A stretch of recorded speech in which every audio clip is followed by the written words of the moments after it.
C'est la gang! Frank Wall avec vous aujourd'hui pour vous parler des règles du repêchage. Et sûrement, ce qui vous intéresse, c'est de savoir qui potentiellement le Canadien de Montréal pourrait perdre aux mains des Kraken de Seattle le 21 juillet prochain. Donc, lentement, mais sûrement, d'ici un peu plus de 5 mois, tout dépendant quand est-ce que vous regardez cette vidéo-là, bien entendu, le Canadien risque de perdre quand même un joueur de qualité. Pourquoi? Parce que pour la première fois depuis peut-être 25 ans, le Canadien a vraiment une profondeur. Donc, ils ont plusieurs joueurs de qualité au sein de leur organisation. Et ce que ça veut dire, c'est que potentiellement, il y a un bon joueur que le Canadien ne pourra pas protéger. Les seules choses qui pourraient arriver, c'est que le Canadien fasse, donc on pense à Marc Bergevin, là, qui fasse certaines transactions dans le but de protéger certains joueurs. Donc, c'est ça que je veux discuter avec vous. Mais avant de vous donner mes prédictions, à savoir qui va être protégé, qui ne sera pas, je pense que c'est important que je vous explique en 4 points, en fait, c'est quoi les règles de repêchage pour le 21 juillet prochain. Donc, on regarde ça immédiatement ensemble. La première règle, mis à part Vegas, qui eux autres sont épargnés, étant donné que c'est une équipe d'expansion, donc ils ne font pas partie des équipes qui doivent mettre à la disposition du Kraken des joueurs. Okay? Donc, mais pour les 30 autres formations, il y a vraiment deux cas de figure qui se présentent à eux. Donc, chaque équipe a un choix à faire. Soit qu'ils protègent 7 attaquants, 3 défenseurs et 1 gardien de but, ou qu'ils protègent 8 joueurs, peu importe leur position, là, que ce soit défenseur, attaquant. Exemple, tu pourrais protéger techniquement 3 attaquants et 5 défenseurs. Et protéger un gardien de but. Je vous le dis tout de suite, pour ce qui est du Canadien de Montréal, ils vont y aller avec la première option. Donc, ils vont vouloir protéger 7 attaquants, 3 défenseurs et un gardien de but. Maintenant, la deuxième règle. Chaque équipe, et là, ça devient plus touché, OK? Chaque équipe, dans leur protection, allons-y avec le Canadien qui protège 10 joueurs, OK, plus un gardien de but. Parmi ces 10 joueurs-là, en fait, non, parmi les autres joueurs qui vont rester, OK, le Canadien, donc, il protège au total 10 joueurs et un gardien. Il va rester, bien sûr, des joueurs disponibles qui ne seront pas protégés. Parmi ces joueurs-là, il doit y avoir un minimum de 2 attaquants qui sont sous contrat pour 2021-22, donc pour l'année prochaine.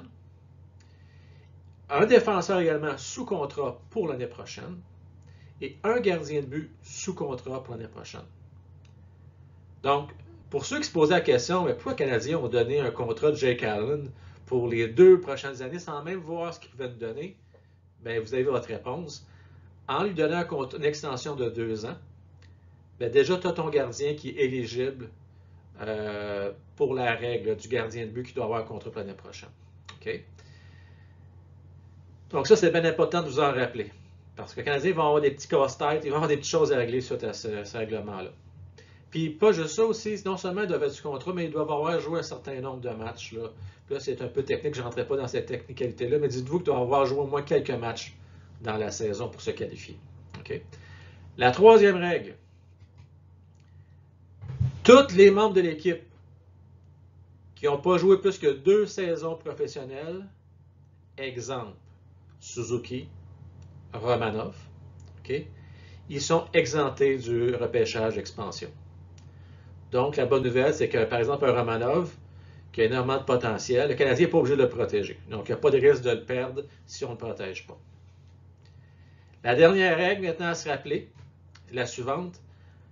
Tous les joueurs qui possèdent une clause de non-échange, exemple, Carey Price, Brendan Gallagher, okay, Weber, devront être inclus sur la liste de protection de l'une des équipes, à moins que, par exemple, mettons Carey Price, il dirait, écoute, moi, j'aimerais ça me rapprocher de ma famille, j'aimerais ça aller jouer à Seattle pour finir ma carrière. Okay?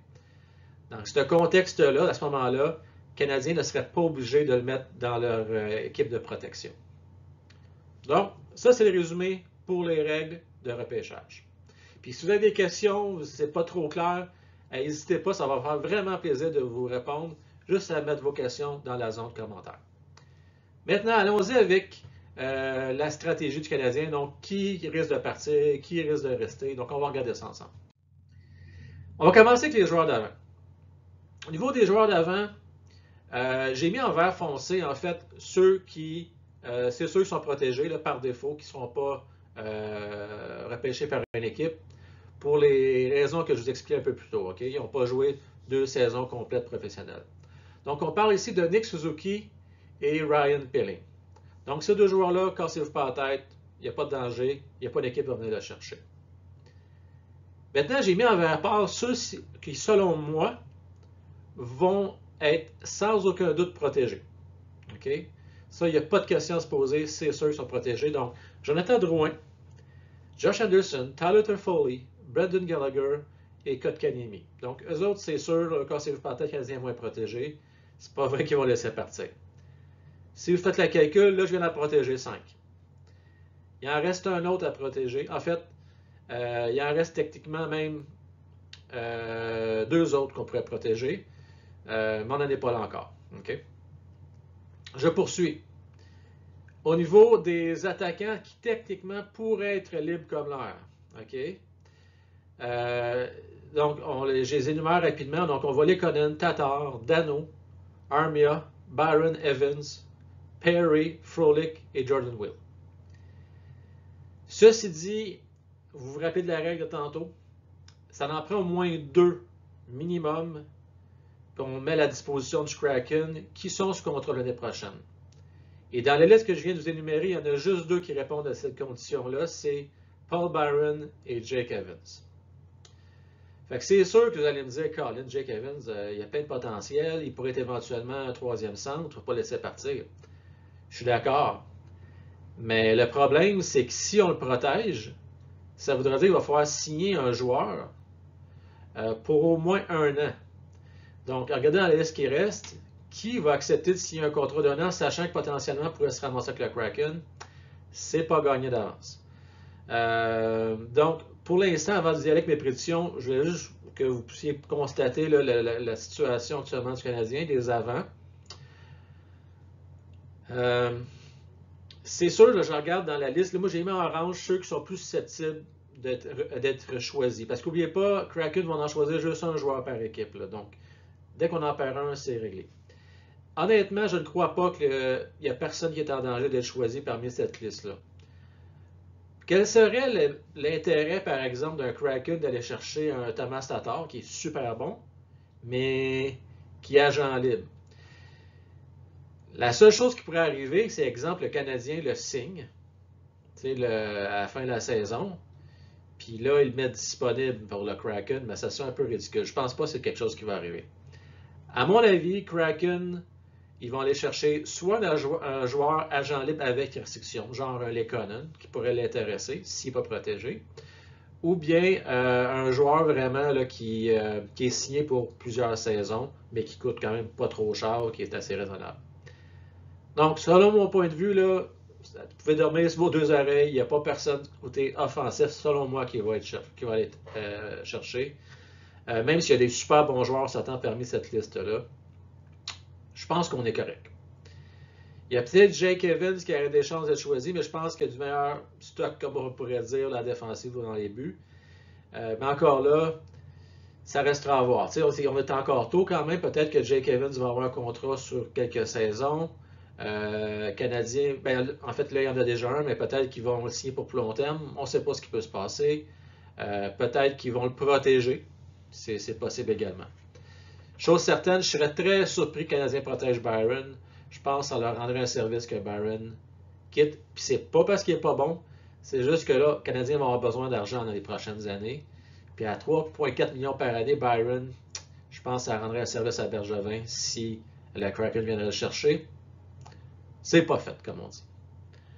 Maintenant, allons voir les défenseurs et puis les gardiens de but. Et là, ça devient plus corsé un peu. J'ai mis en rouge qui, selon moi, risque de partir.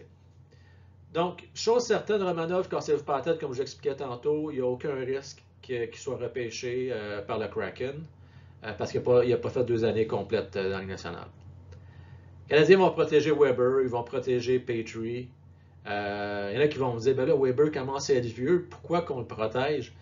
C'est parce qu'il y a une clause en échange, donc on n'a pas le choix de le protéger. C'est tout simplement pour ça. Je serais bien surpris que Weber lève sa conditions de... Écoute, les Canadiens sont compétitifs pour une fois, il y a une chance de gagner la Coupe Stanley, donc oubliez ça, c'est notre capitaine, il reste à Montréal. Jeff Petrie, parce que ça se posait, c'est sûr qu'il reste, qu'il va être protégé. La seule chose, peut-être que vous allez peut-être pouvoir me challenger, c'est sur la protection du troisième défenseur. On a le choix. Il y a l'embarras de choix, il y a plusieurs défenseurs dans la liste. Moi, je pense que ça joue vraiment entre Chariot et puis Edmondson. C'est difficile. Honnêtement, c'est pas évident. C'est quand même deux bons défenseurs top 4. Mon gut feeling, Canadien, ils vont protéger Chariot.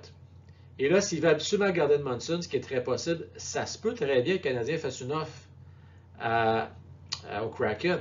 Peut-être que les Canadiens vont dire, écoutez, touchez pas Edmondson, mais si vous voulez, Allen, vous pouvez le prendre, puis je vais vous donner, exemple, un été avec ça, puis un choix de deuxième ronde. Ça pourrait être quelque chose de faisable. Canadiens, je vous rappelle qu'il y a énormément de choix en banque, là. Fait que, ben franchement, perdre un choix pour eux autres cette année, même s'ils en perdraient même deux, ça serait pas grave. Ceux qui risquent de partir, c'est sûr que si Chariot est protégé Edmondson, comme je disais, il y a des bonnes possibilités. J'ai mis en orange foncé Kulak. Kulak a quand même une certaine valeur, qui pourrait être quatrième, cinquième défenseur dans bien des équipes.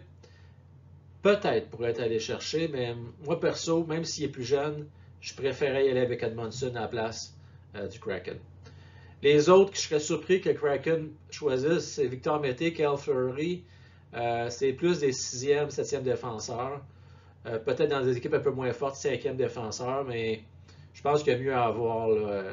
Étant donné que chacune, n'oublions pas qu'il y a 30 équipes, il y a juste 3 défenseurs par équipe de protéger. Ce qu'elle veut dire, c'est qu'il va y avoir beaucoup de défenseurs, 4e, 5e, 6e défenseurs, de 30 équipes dans la Ligue nationale de disponibles. Il va y en avoir quand même des bons parmi ceux-là. Fait il va y en avoir des meilleurs que Mété, que Kyle Fleury. Donc, c'est juste pour vous dire ce qu'il y en est. Là.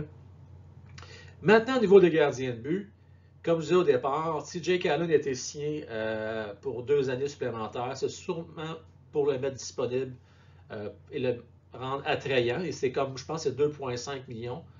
Donc, vraiment pas cher. Ça pourrait être très tentant. Ça risque d'être un des bons gardiens de but disponibles.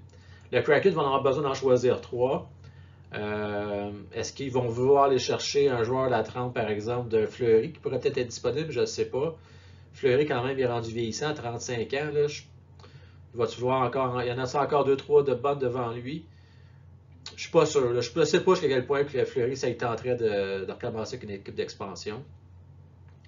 Je pense qu'il y a mieux à avoir là, du côté gardien de but. Allen, personnellement, moi, si je suis à leur place, ça serait une belle opportunité pour le Kraken. Maintenant, moi, ce que j'en pense, là, je vais quand même vous montrer ce que je pense qu'il va se passer, puis après ça, je vous dirai mon avis, OK? Donc, à mon avis, on est sûr qu'ils vont être protégés, OK? La liste finale de protection, là. Donc, Jonathan Drouin, Josh Anderson, Tyler Toffoli, Brendan Gallagher, Kotkaniemi, Lekkonen, c'est certain qu'ils vont être protégés. Il restera à voir, là, c'est qui le 7e attaquant que les Canadiens vont prendre, là, pour protéger, là, mais ça restera à voir. Okay? Il n'y a rien de sûr à ce niveau-là. J'ai payé avec les valeurs sûres. Parce que comme j'expliquais, c'est sûr que Jake Evans, je voudrais bien le garder, mais ça va prendre des attaquants sous contrat. Par défaut, il pourrait bien... Comprenons-nous bien, le 7e, je le garde en réserve. Si le Canadien signe Dano à long terme, à ce moment-là, c'est Dano qui va être protégé. S'il signe Tatar, à ce moment-là, ça va être lui. Donc, ça risque pour le 7e attaquant qui reste, ça va jouer entre soit Tatar ou Dano. Fait que je me garde une réserve, là, je ne l'ai pas mis ici. Je mets, selon moi, ceux que je pense que c'est certains eux autres qui vont être protégés. Après ça, vous pouvez me challenger pour les Conan, hein, mais à ce moment-là, il va falloir en choisir un autre. Moi, par magie, les Canadiens réussissent à signer Tatar et Dano, là, ils protégeraient ces deux-là, mais je serais vraiment surpris. Au niveau des défenseurs, ça, c'est simple. C'est sûr que c'est Weber, Petrie puis Chariot, à mon avis. À moins qu'on ait une surprise puis qu'on y aille avec Edmondson, mais je serais surpris. Et Price qui va être protégé. Maintenant, juste pour le fun, là, pour conclure, moi, je vais vous dire ce que moi, je ferais. OK? Là, vous avez vu la liste finale de protection du Canadien. Je travaillerais bien fort, puis c'est dans mes rêves les plus fous, puis je pense pas que ça va arriver. Je travaillerais vraiment fort pour essayer de laisser partir Price. Mettez-vous dans la peau du Kraken. Vous voulez vendre des tickets. Vous êtes à quoi? 1 heure, maximum 3/4 d'heure de Vancouver. Vous voulez aller chercher un joueur vedette de la Ligue nationale. Carey Price, c'est une occasion rêvée. C'est un peu l'équivalent, mais x2 de Fleury. Rappelez-vous comment Fleury, ils l'ont vendu, on vendu l'étiquette avec lui. C'était la vedette de Vegas. Tout tournant autour de lui au départ. C'est la grosse acquisition. Imaginez-vous là, si Kraken commence avec Carey Price. Ça serait malade. Pourquoi le Canadien laisserait partir un Carey Price? C'est parce que Carey Price, il ne rajeunit pas. Je suis désolé. Il ne vaut pas 10,5 millions par année. Il vaut probablement 7,5-8 gros maximum. Le meilleur gardien de but actuellement dans la Ligue nationale, Vasilevski, est payé 9,5 millions. Et après ça, les autres gardiens, là, ça descend à 8,5, comme Bobrovski, qui n'est plus le gardien qu'il était. Et après ça, on descend là, à 7, 6,5. Les top 10, là, ça joue alentour de 6 millions par année, les gardiens de but. Étant donné que le Kraken va avoir plusieurs jeunes, ils peuvent se permettre d'avoir un Carey Price à 10,5. Mais ça, c'est mon avis. C'est ce que je ferais. Et pourquoi? Parce que ça permettra aux Canadiens de garder Jake Allen, qui va faire un très bon deuxième. Peut-être qu'il pourrait garder la moitié des matchs avec un primo. Il pourrait garder chacun 40 matchs par année. Les deux seraient bien heureux. Et le Canadien pourrait à ce moment-là libérer un 10,5, pensez-y, et pourrait signer soit Tatar ou Dano. Les deux sont capables. Puis si un des deux ne veut pas, tu laisses partir Byron dans une transaction quelconque, puis tu vas aller chercher un Taylor Hall pour venir jouer sur les deux premières lignes du Canadien. Puis là, on commence à parler, pas à peu près. Tu montes Jake Evans sur le troisième. Disons que Dano s'envole. Ben, on monte Jake Evans sur la troisième ligne, Poehling sa quatrième, puis Caulfield s'en vient l'année prochaine. N'oubliez pas ça. Tu vas chercher un Taylor Hall. Le Canadien aurait la marge de manœuvre pour faire ça. C'est pas rien, là. Moi, je le fais, en tout cas. Je le fais, mais reste à voir si Bergevin va avoir les coconuts, comme on dit, pour faire une transaction de la sorte. Puis c'est sûr, il va falloir que Price lève sa clause en échange, puis qu'il ait vraiment le désir d'aller jouer près de sa famille pour finir sa carrière. Je crois que si le Canadien réussit à gagner la Coupe Stanley cette année avec Carey Price, peut-être que Carey pourrait dire, garde, mission accomplie, j'ai gagné ma Coupe Stanley, puis je termine ma carrière près de chez moi, à Seattle. We never know, comme on dit. C'est beau rêver. Fait que sur ça, j'espère que vous avez apprécié. Encore une fois, je vous répète, si vous avez des questions, commentaires, surtout n'hésitez pas. Si vous avez aimé, des thumbs up, c'est toujours bien fun. Si vous n'avez pas aimé, ben oubliez les thumbs down. Mais blague à part, bien content de vous jaser de cette liste de protection-là avec vous. Puis on se reparle, bien entendu, dans des autres vidéos, comme à l'habitude. Et sur ce, moi, je vous dis salut la gang!